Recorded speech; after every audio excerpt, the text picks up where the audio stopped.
Welcome back, everybody, to the Deep Dive. Today, we're going to be looking at something a little different, something a little bit unique. Oh, We're going to be taking a look at a hymn okay. from the Seventh-day Adventist hymnal. And I know that might sound a little niche, but I think you'll find that the themes that we're going to be talking about today are very universal. Mm-hmm. And they really speak to a lot of the things I think that we all think about and struggle with Yeah. in our lives. So we're going to be taking a look at I Am Coming to the Cross. Wow. That's a powerful title. Yeah. Right away, you get a sense of, you're going somewhere, there's movement. There's movement, there's a destination. Yeah, there's weight to it, right? And so, when we look at this hymn, even if you're not familiar with this specific hymn or, you're not coming from a Christian background, you might even find that a lot of these themes resonate with you. Absolutely. So, let's just jump right into it. The very first line of this hymn, I am coming to the cross. So direct. It's incredibly direct and bold. And the cross, especially in Christianity, Right. it holds so much weight, right? Totally. It's a symbol of sacrifice, suffering. Yeah. It kind of sets the tone for the whole hymn right from the beginning. Yeah, there's a sense of seriousness and gravity. Yeah. So, and then it just continues on. And the next line is, I am poor and weak and blind. Wow. There's no sugarcoating there. It's like Yeah. raw honesty. There's an intense vulnerability in that. It's not just saying, oh, I need a little bit of help. Yeah. It's really laying bare like a deep sense of need. I think that's something we can all relate to on some level, right? We've all been there where we feel inadequate or lost, Absolutely. maybe even broken in some way. Yeah, and it's in those moments where you have to confront those feelings. Exactly. And it's interesting because it goes on to say, counting all but dross. And, dross is basically worthless stuff, impurities. Like the stuff you just want to get rid of. Yeah. So what do you think this is saying about the things that we value or the things that we hold on to?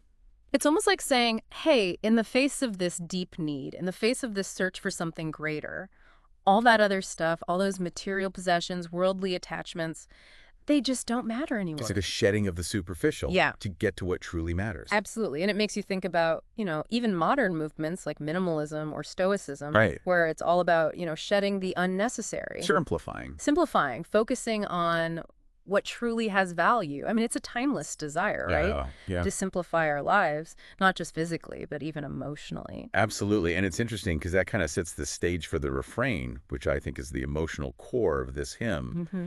And it just erupts. Yeah, it does. It explodes. It says, I am trusting, Lord, in thee. O thou Lamb of Calvary, humbly at thy cross I bow. Save me, Jesus, save me now. It's just so raw, it's so direct. It's a cry from the depths, right? Yeah. And that phrase, Lamb of Calvary, that's loaded with meaning in Christian theology. Yeah. That refers to Jesus as the sacrificial lamb, the one who atones for sins. And for someone who might not be as familiar with, that terminology, could you break down what atonement means in this context?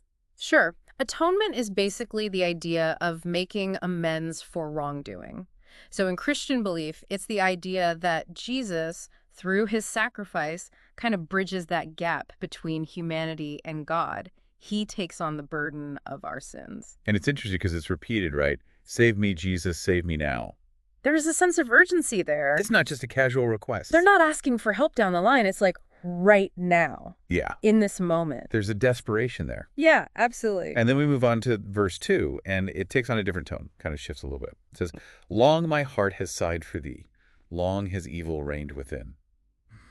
There's a sense of inner turmoil. Yeah. Like a confession almost. It's like, we're getting a little bit deeper now, right? Yeah. It's not just external circumstances. There's an internal battle going on. Yeah. And that word evil is so interesting.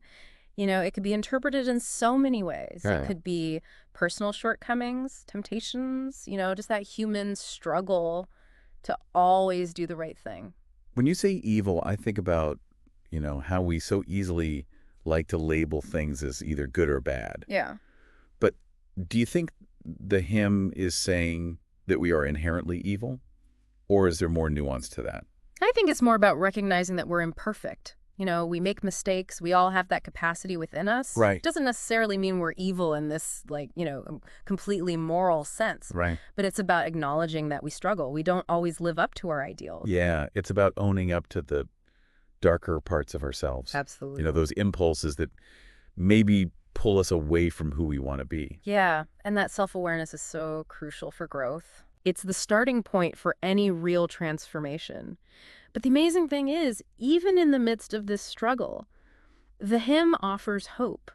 It goes on to say, Jesus sweetly speaks to me. I will cleanse you from all sin. That's powerful. It is, right? It's like this reassurance, this promise that despite our flaws, we can be forgiven. We can start fresh. Yeah, it's like this moment of grace Exactly. where instead of being judged for our mistakes, we're offered forgiveness. It's that unconditional love and acceptance Right. that can really open us up to change. Yeah, and then we move on to verse 3, and things get really serious. Oh, yeah. It's like the writer's saying, okay, I'm all in. Wow. Here I give my all to thee, friends and time and earthly store, soul and body is thine to be, wholly thine forevermore. That's a huge commitment. It's radical to give up everything. I mean, to surrender completely like that to a higher power, to something beyond your own desires. It's a big leap of faith. It makes you think about, what are we willing to sacrifice? What are we willing to let go of? What do we have to surrender to find that greater purpose? To connect with something bigger than ourselves. It's not easy. No, not at all. It's like, sometimes you have to let go of things that are comfortable, familiar. Right. Maybe even relationships or beliefs that no longer serve you. It can be painful. Yeah. But the hymn seems to be saying that there's something even more profound on the other side of that surrender. Right, right. And then we get to verse 4, and the whole mood shifts. Really? How so? It's like night and day. It's like, Jesus comes, he fills my soul, perfected in him I am every whit made whole. Glory, glory to the Lamb. Wow, there's so much joy in those lines. It's like a celebration. Yeah, like a burden has been lifted. Yeah, it's like all that struggle and desperation from the earlier verses just melts away. This feeling of being filled and perfected, Mm-hmm. that speaks to the transformative power of faith. Right. That feeling of being complete and whole in a spiritual sense. Yeah, and those last lines, glory, glory to the Lamb. I mean, you can just feel the gratitude pouring out. It's like a victory cry. It's amazing when you think about it. This whole hymn, it takes us on such an emotional journey. It really does. It starts in a place of brokenness and need. Then moves through desperation, surrender, and then ultimately transformation and this incredible joy. And what's so powerful is that, it speaks to something universal. Absolutely. Even if you're not religious, you can relate to that longing for something more, that desire for healing and wholeness. That search for meaning and purpose in life. Exactly. And that's what makes this deep dive so fascinating, right? Yeah. We're analyzing a specific piece of religious text. Right. But the themes it explores are timeless and universal. Absolutely.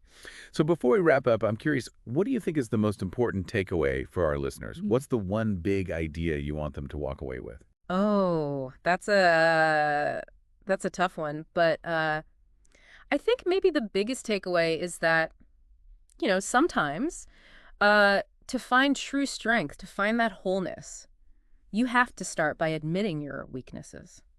Yeah. Admitting that you need help, admitting that you can't do it all alone. It's like that idea of having to let go to find yourself. Exactly. And I like about coming to the cross. It shows us what that journey can look like. Mm-hmm. Even within its religious context, it speaks to this universal need, Right. that universal desire for solace, for finding that source of strength to overcome life's challenges. Yeah. Well, this has been a fascinating conversation. It has. And I have to say, it's given me a lot to think about. And if you're listening out there, I hope it sparks something in you as well. Yeah. If you're curious, I would encourage you to seek out the full hymn, listen to it, read the lyrics. You might be surprised by how much it resonates with you. As you do that, think about, what are you holding on to? What are you struggling to let go of? Where do you need to find that support, that strength to embrace that surrender, to start your own journey of transformation? Those are some really thought-provoking questions. Well, that's what the deep dive is all about, taking these deep dives, exploring these different perspectives. Thank you for joining us, and until next time, keep exploring.